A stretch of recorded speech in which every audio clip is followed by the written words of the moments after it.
নমস্কার বন্ধুরা, আমি প্রিয়াঙ্কা। আজকে আমি গ্যাদাল পাতা বা গন্ধ পাতা বাটা আপনাদের বানিয়ে দেখাবো। তো চলুন বন্ধুরা, উপকরণগুলো দেখে নিই।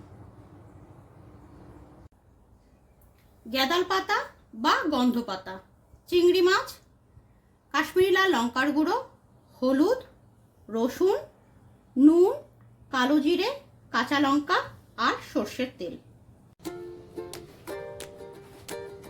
বন্ধুরা, গ্যাদাল পাতা দেখতে ঠিক এরকম হয়। যারা চেনেন না তাদের জন্য দেখাচ্ছি। এবার আমি এই গ্যাদাল পাতাগুলোকে ঝুড়ি ঝুড়ি করে কেটে নেব।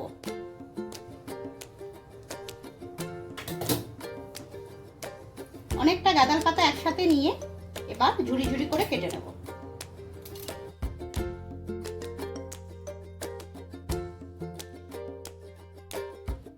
এভাবে আমি সমস্ত গ্যাদাল পাতাগুলো বা গন্ধ পাতাগুলোকে কেটে নেব। বন্ধুরা, গ্যাদাল পাতাগুলো সমস্ত কাটা হয়ে গেছে। এবার আমি খুব ভালো করে ধুয়েও নিয়েছি। এবার মিক্সিতে এর একটা পেস্ট বানিয়ে নেব।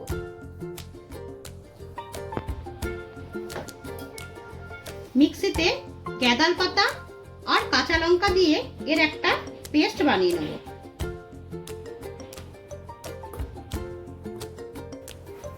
বন্ধুরা, গ্যাদাল পাতা বা গন্ধ পাতার পেস্ট রেডি।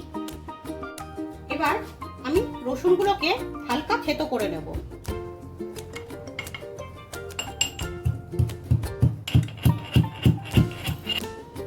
বন্ধুরা, রসুন থেতো হয়ে গেছে, তেল গরম হয়ে গেছে।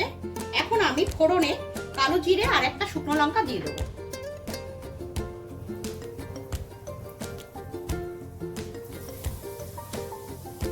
এবার থেতো করে রাখা রসুন আমি দিয়ে দেবো।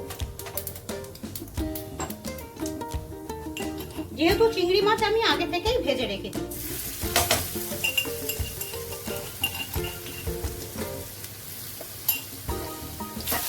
রসুনটা আমি হালকা লাল লাল করে ভেজে নেব। রসুন হালকা ভাজা হয়ে গেছে। এখন আমি স্বাদ অনুসারে নুন, হলুদ আর কাশ্মীরি লাল লঙ্কার গুঁড়ো দিয়ে দেবো।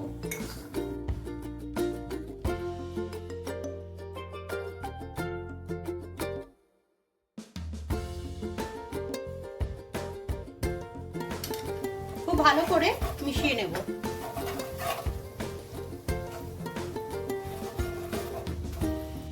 এখন আমি গন্ধ পাতা বা গ্যাদাল পাতার পেস্ট দিয়ে দেবো।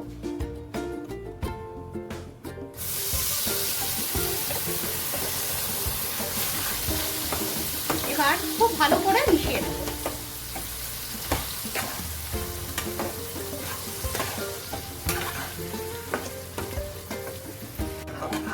খুব ভালো করে মেশানো হয়ে গেছে।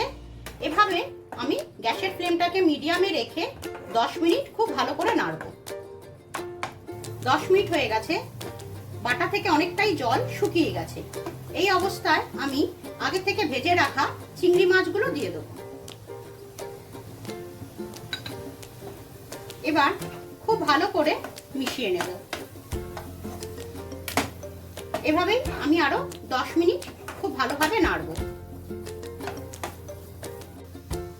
বন্ধুরা, এই পাতা পেটের জন্য খুবই উপকারী।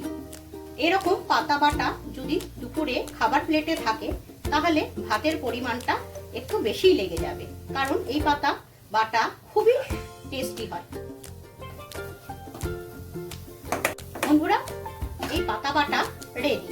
এবার একটা পাত্রে আমি ঢেলে নেব। গ্যাদাল পাতা বা গন্ধ পাতা বাটা রেসিপিটি রেডি। আপনাদের যদি আমার এই ভিডিওটা ভালো লাগে তাহলে একটি লাইক, শেয়ার ও কমেন্টসের মাধ্যমে জানাবেন। এরকম আরো অনেক নতুন ভিডিও দেখতে হলে আমার চ্যানেলটিকে সাবস্ক্রাইব করুন। ধন্যবাদ।